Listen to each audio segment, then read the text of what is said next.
Data types. सी language के अंदर जो डाटा टाइप्स इस्तेमाल होती हैं उनके बारे में आज हम स्टडी करेंगे। तो सबसे पहले तो डाटा टाइप होती क्या है।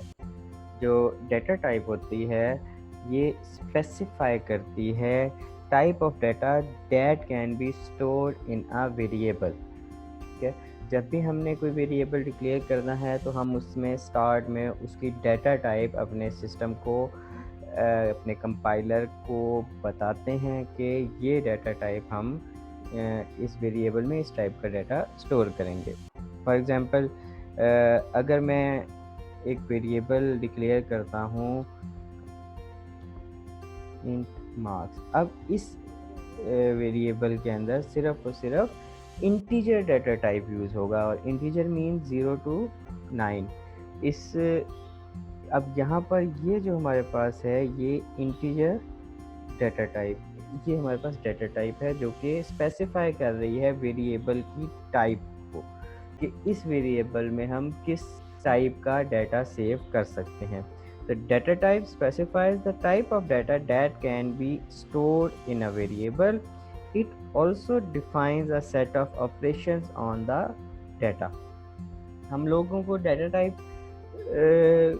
शो करना, डाटा टाइप को डिफाइन करना क्यों लाजमी है, क्योंकि हर एक इस डाटा टाइप जो है, हर एक जो टाइप है हमारे पास डाटा की, वो different kind of space acquire करती है मेमोरी के अंदर और हर एक टाइप ऑफ डाटा के ऊपर ऑपरेशंस भी डिफरेंट परफॉर्म हो सकते हैं। फॉर एग्जांपल अगर हमारे पास इंटीजर डाटा टाइप है तो इसके ऊपर हम अरिथमेटिक ऑपरेशन करते हैं, लेकिन कैरेक्टर डाटा टाइप के ऊपर हम अरिथमेटिक ऑपरेशन परफॉर्म उस तरह नहीं कर सकते जिस तरह हम इंटीजर डाटा टाइप के ऊपर कर रहे होते हैं। तो every data type has also a range of values and requires different amount of memory.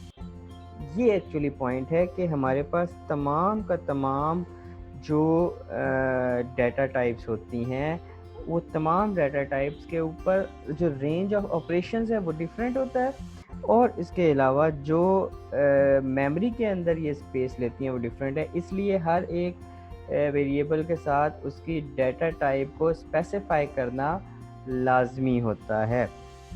हमारे पास जो सी लैंग्वेज जो हमें डाटा टाइप प्रोवाइड करती है उसके अंदर हमारे पास दो किस्म की डाटा टाइप्स होती हैं। एक होती हैं प्रिमिटिव और दूसरी जो होंगी हमारे पास वो होंगी डिराइव्ड। ठीक है, प्रिमिटिव डाटा टाइप जो हमारी एक्चुअल सी लैंग्वेज की डाटा टाइप्स हैं, जैसे कि इंटीजर है, इंट इसके लिए यूज़ होता है।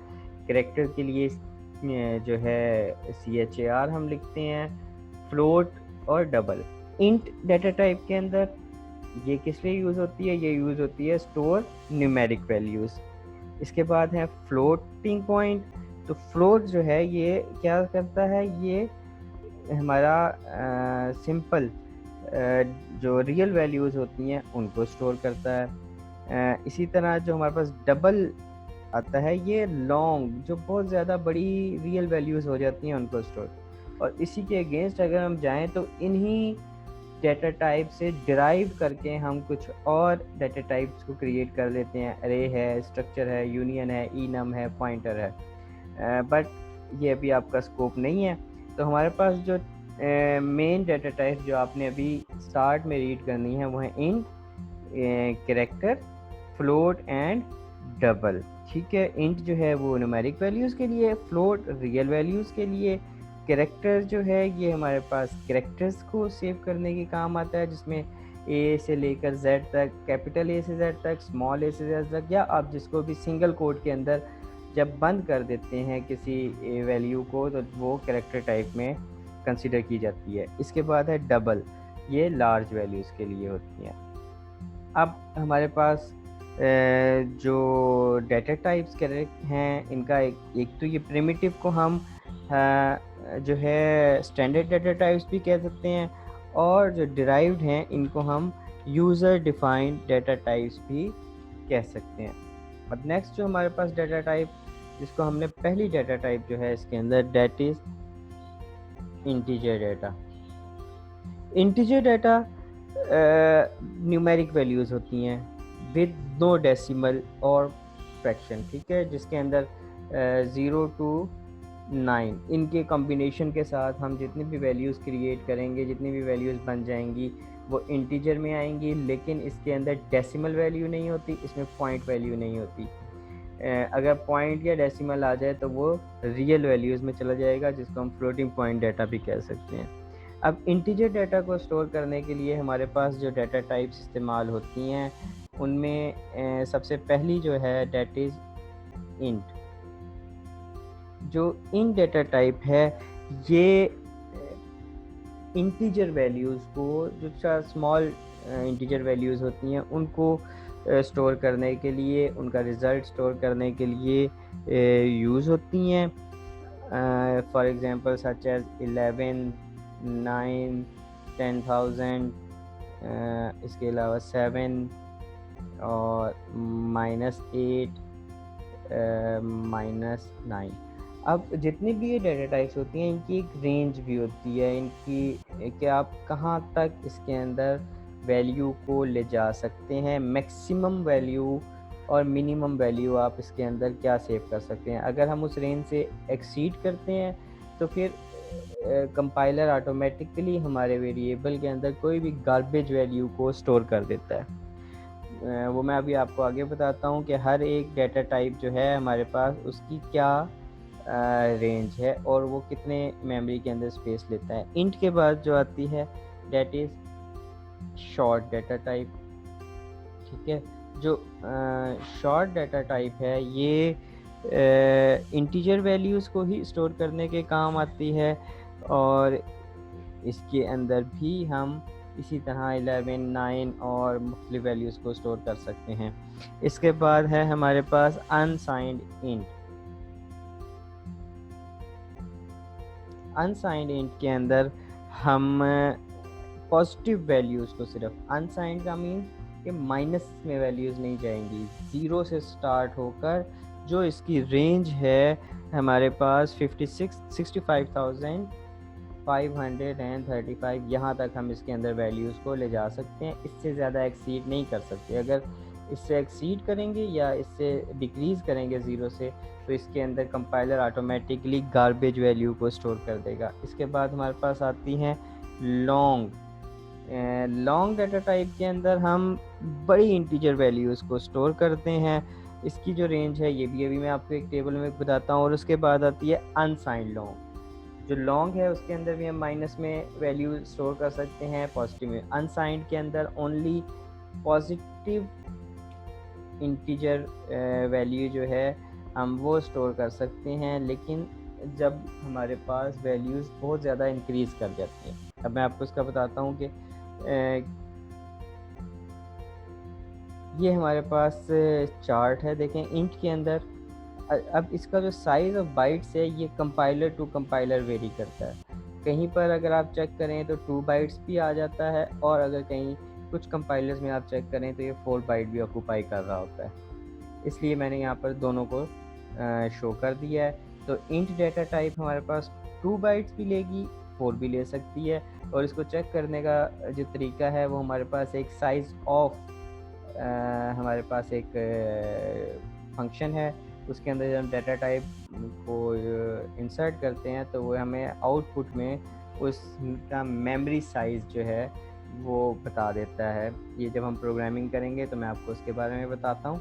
अब इस इंट डाटा टाइप की जो रेंज है डेट इज़ -32,768 टू 32,767। शॉर्ट भी 2 बाइट्स लेता है मेमोरी के अंदर और इसकी भी रेंज सेम होगी। लेकिन अनसाइंड इंट देखें 2 बाइट्स लेगा, ये भी 2 और 4 हो सकता है, लेकिन इसमें पॉजिटिव वैल्यूज़ हैं सारी, माइनस में कोई नहीं जा रहा है। 0 to 65,535।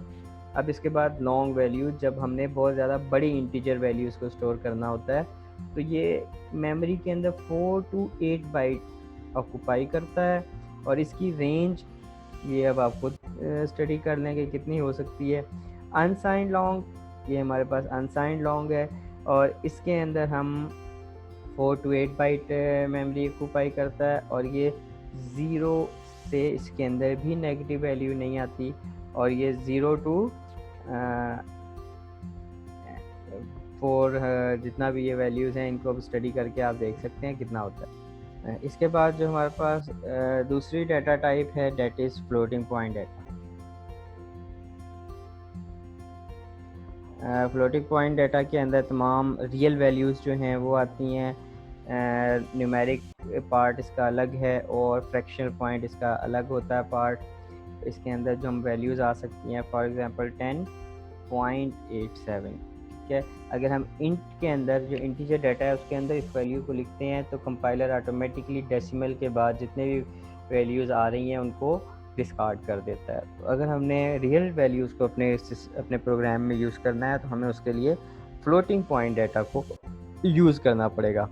फ्लोटिंग पॉइंट डाटा में भी रेंज और उसकी मेमोरी साइज़ के हिसाब से मुख्तलिफ डाटा टाइप्स आती हैं, जिसके अंदर सबसे पहली है फ्लोट।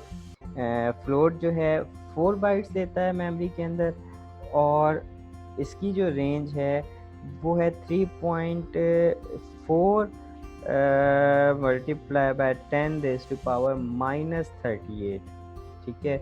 अब ये आपको अंदाज़ा लगा लो कि ये -38 10⁻⁻38 से 3.4 मल्टीप्लाई बाय 10⁻+38 तक इसकी रेंज चली जाती है। इसके बाद जो हमारे पास डाटा टाइप है that is double.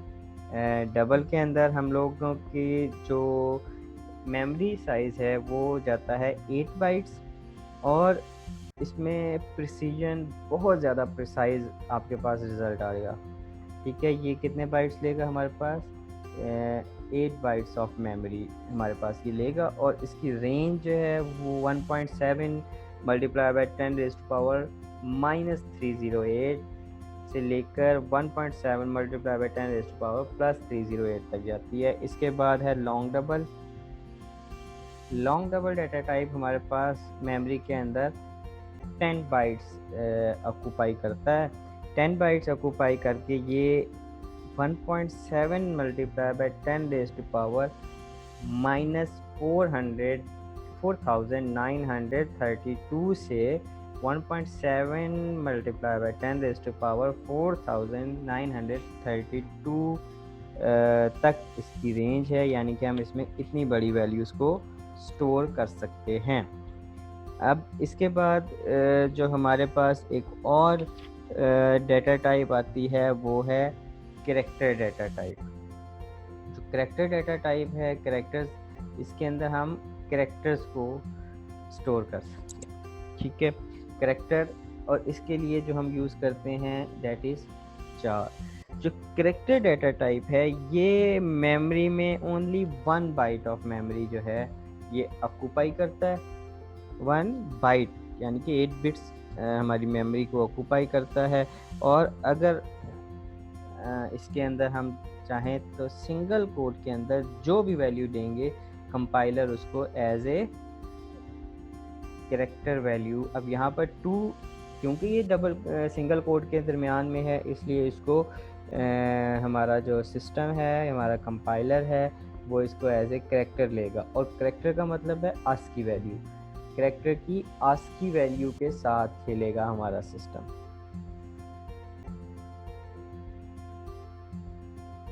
And that is all for today. इंशाल्लाह we will meet tomorrow for the next lecture. अल्लाह हाफिज़।